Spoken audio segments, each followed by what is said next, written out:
वालेकुम, आप देख रहे हैं तकबीर न्यूज़। मैं हूं बिलाल समान। नाज़रीन, पाकिस्तान मुस्लिम लीग नून सऊदी अरब की जानिब से यौम पाकिस्तान की तकरीब मुनक्किद हुई, जिसमें सफारत खाना पाकिस्तान के मिलिट्री अताशी ब्रिगेडियर शाहिद मंजूर के अलावा लीगी अहदेदारों और कारकुनान ने भरपूर शिरकत की। यौम आज़ादी की इस तकरीब में मुकर्रिरीन का कहना था कि हमारा फर्ज है कि यकजान होकर पाकिस्तान के इस्तेहकाम और तरक्की के लिए काम करें और आने वाली नस्लों के मुस्तकबिल को ताबनाक बना दें। आइए देखते हैं रियाद से हमारे ब्यूरो चीफ आबिद शमून चांद की ये रिपोर्ट।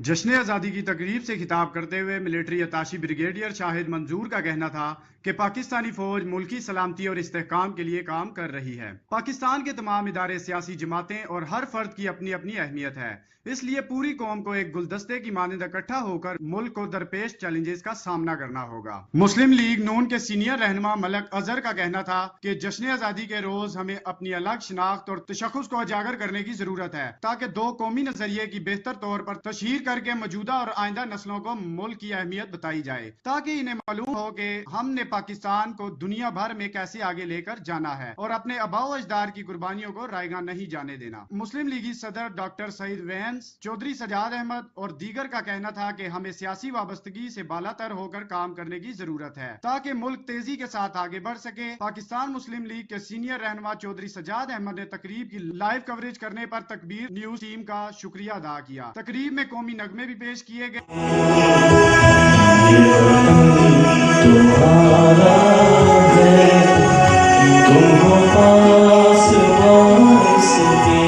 जिन पर हाजरीन ने कौमी परचम लहराकर वतन से मोहब्बत का इजहार किया। तकरीब के आखिर में तकबीर न्यूज की जानब से पाक हाउस के रूह रवा डॉक्टर सईद अहमद वैंस को आला कारकर्दगी पर सर्टिफिकेट भी दिया गया।